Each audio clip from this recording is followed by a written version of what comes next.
चलिए, तो आज हम देखते हैं जीन पियाजे के सिद्धांत, है ना। जीन पियाजे की मुख्य अवधारणाएं देखेंगे। सिद्धांत के लिए अगला वीडियो मिलेगा आप लोगों को।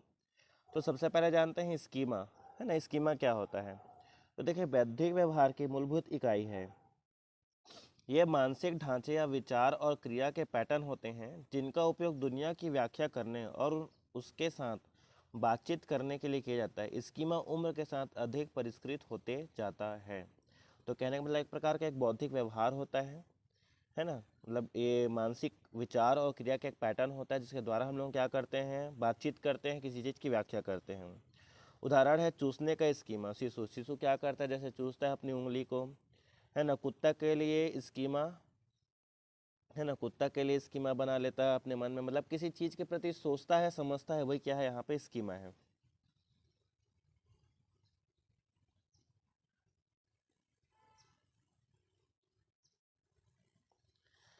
अब देखते हैं हम लोग संगठन, देखते हैं यहाँ पे ऑर्गेनाइजेशन क्या होता है। सरल स्कीमा को अधिक जटिल और सुसंगत ज्ञान प्रणाली में संयोजित करने की सहज प्रवृत्ति है। यह एक आंतरिक और निरंतर प्रक्रिया है जो मन को संरचित करता है। कहने का मतलब जो स्कीमा जो होता है उसको और ज़्यादा या जटिल बनाता है ना। उसको ज्ञान प्रणाली में क्या करता है, जोड़ने का काम करता है। जैसे कि यहाँ पे एक उदाहरण देखिए, देखने और पकड़ने की अलग अलग स्कीमा को मिलाकर देखकर पकड़ने की एक जटिल स्कीमा बनाना। जैसे सबसे पहले हम लोग किसी चीज़ को देखते हैं, देखने के बाद क्या करते हैं, उसको पकड़ने की कोशिश करते हैं। फिर उसके बाद क्या करते हैं, किसी चीज़ को देखते हैं और डायरेक्ट पकड़ने की कोशिश करते हैं। तो ये क्या होता है आपका, जो देखकर पकड़ने की जो क्रिया है उसको क्या बोला गया है, संगठन बोला गया है यहाँ पे। इसके बाद है अनुकूलन, एडाप्टेशन। वह प्रक्रिया जिसके द्वारा व्यक्ति अपने पर्यावरण के साथ तालमेल बिठाता है, जिसमें आत्मसातीकरण और समायोजन दोनों शामिल होते हैं। निरंतर संतुलन, इक्विलिब्रियम के लिए प्रयास करता है। मतलब हम लोग क्या करते हैं, जो आत्मसातीकरण होता है और समायोजन जो होता है, दोनों के बीच हम लोग जो संतुलन स्थापित करते हैं उसी को ही क्या कहा जाता है, अनुकूलन कहा जाता है यहाँ पे, इक्विलिब्रियम।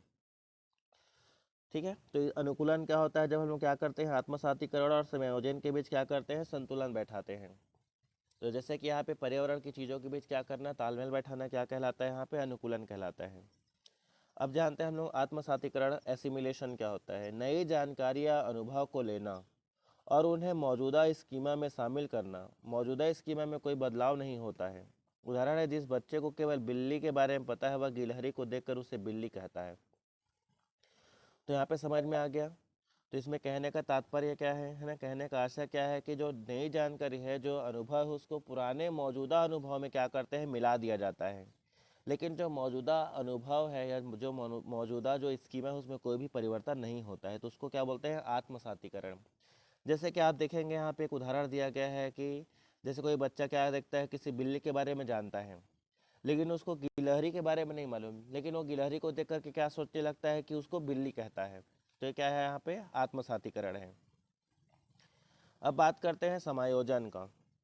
नई स्कीमा बनाना या मौजूदा स्कीमा को संशोधित करना। जब मौजूदा स्कीमा नई जानकारी की व्याख्या करे या उसे शामिल करने के लिए पर्याप्त नहीं होती है तो यह संज्ञानात्मक संरचना में बदलाव है। तो समायोजन क्या होता है, जब हम लोग क्या करते हैं, कोई नई स्कीमा को या नई जानकारी को पुराने मौजूदा स्कीमा में क्या करते हैं, जोड़ते हैं, उसको संशोधित करते हैं और नई जानकारी की क्या करते हैं, व्याख्या करते हैं, तो उसको क्या कहा जाता है, समायोजन कहा जाता है। यह संज्ञानात्मक संरचना में बदलाव है। जो भी आपके पास जो संरचना होती है ना, जो संज्ञान होता है उसमें क्या करते हैं हम लोग, समायोजन के माध्यम से बदलाव करते हैं। जैसे देखिए यहाँ पे बच्चा सीखता है कि गिलहरी एक अलग जानवर है और वह बिल्ली स्कीमा को संशोधित करके एक नई गिलहरी स्कीमा बनाता है। तो सबसे पहले वो किसके बारे में जानता था, बिल्ली के बारे में जानता था। इसके बाद उसको पता चला कि गिलहरी नाम का भी कोई चीज़ होता है। उसके बाद गिलहरी को भी आपके अपने स्कीमा में क्या किया, वो जोड़ा। तो इसको क्या बोलते हैं, समायोजन बोलते हैं। इसके बाद है संतुलन, इक्विलिब्रेशन।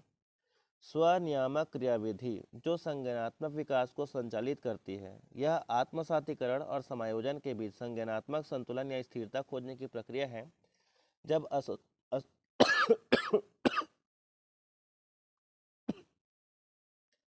जब असंतुलन होता है तो बच्चा अनुकूलन, समायोजन के लिए प्रेरित होता है।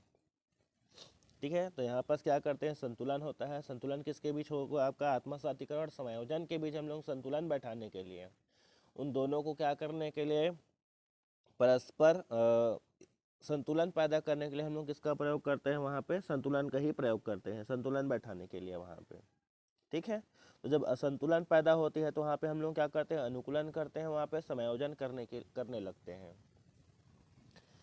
तो इस प्रकार से देखिए यहाँ पे 6 उसके मूल अवधारणाओं के बारे में बताया गया है। और नेक्स्ट डे हम लोग बात करेंगे जीन पियाजे के जो थ्योरी जो दी गई है ना, जो इसका जो सिद्धांत है उसके बारे में चर्चा करेंगे और जानेंगे कि क्या क्या उसमें मेन पॉइंट थे।